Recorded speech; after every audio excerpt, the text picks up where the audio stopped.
Selamat pagi, Sus. Selamat pagi. Silakan duduk Mbak, apakah ini benar dengan Mbak Yuli? Ya, saya yang kemarin konsultasi. Oh iya Mbak Yuli, saya Fitrani, kita kontak waktunya dulu ya. Untuk waktunya 30 menit dan tempatnya di sini saja. Baik, Sus. Bagaimana kabarnya Mbak? Saya dengar Mbak Yuli sudah merasa cemas, benar begitu? Iya, Sus. Kalau saya boleh tahu Mbak Yuli cemas karena apa ya? Saya bingung, Sus. Mau menceritakan masalah ini ke siapa lagi?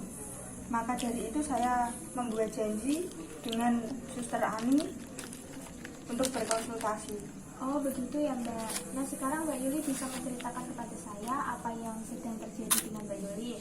Mungkin saya bisa membantu. Minggu yang lalu saya merasa aneh dengan payudara saya. Kemudian saya ke dokter dan ternyata saya terkena kanker stadium awal. Selain itu yang membuat Mbak Yuli cemas apa lagi? Saya takut sekali jika suami saya tidak sayang lagi dengan saya, Sus. Dan bahkan mungkin tidak cinta lagi dengan saya. Jadi Mbak Yuli terkena kanker payudara dan Mbak Yuli takut bila suami Mbak Yuli tidak sayang dan tidak cinta lagi dengan Mbak Yuli. Ya, Sus. Mbak Yuli apakah sudah membicarakan masalah ini dengan suaminya? Belum, Sus. Saya tidak berani membicarakannya. Mbak Yuli sabar ya, saya mengerti bahwa Mbak Yuli pasti merasa sedih. Mbak Yuli tahu atau tidak bahwa kanker mamai atau payudara stadium awal itu masih bisa disembuhkan. Ya, Sus. Saya sudah dijelaskan oleh dokter. Tapi yang bikin saya lebih merasa cemas itu suami saya, Sus. Saya takut suami saya jadi berubah kalau mengetahui bila saya terkena kanker payudara. Lalu rencana Mbak Yuli sendiri apa ya? Saya tidak tahu, Nus. Saya sudah berhari-hari memikirkannya masalah ini. Setiap malam saya tidak bisa tidur, saya juga tidak bisa makan. Bagaimana kalau saya membantu Mbak Yuli untuk membicarakan masalah ini dengan suaminya, Mbak? Tapi saya takut, Sus. Mbak Yuli harus coba, nanti bisa jadi suami Mbak Yuli lebih marah kalau mengetahui masalah ini dari orang lain. Dengan suami Mbak Yuli mengetahui kondisi Mbak Yuli saat ini, mungkin Mbak Yuli dan suaminya bisa merencanakan pengobatannya atau tindakan yang bisa dilakukan agar Mbak Yuli sembuh.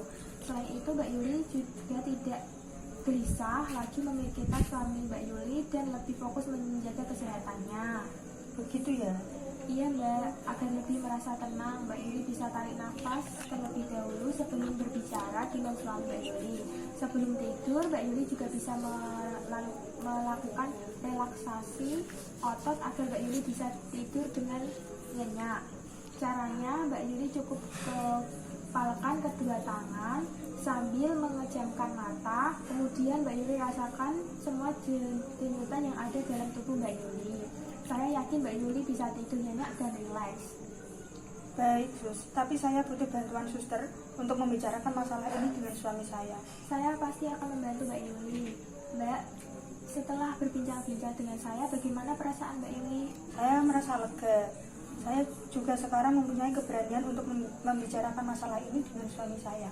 Wah, bagus sekali ya Mbak. Sebelum kita tutup pertemuan hari ini, Mbak Yuli bisa menyimpulkan pembicaraan kita. Ya, Sus. Jadi kesimpulannya saya harus berpikir positif dan berani mengungkapkannya. Saya dan suami saya, dan saya bisa merencanakan pengobatan untuk penyakit saya. Bila saya merasa takut, cukup tarik nafas terlebih dahulu dan saya bisa melakukan relaksasi otot saat mau tidur supaya bisa tidur nyenyak. Wah, benar sekali Mbak. Mbak Yuli bisa mengingat semuanya dengan cepat. Mungkin pertemuan hari ini bisa kita cukupkan. Saya ucapkan terima kasih pada Mbak Yuli. Untuk pertemuan ini selanjutnya kita akan membicarakan masalah Mbak Yuli dengan suaminya.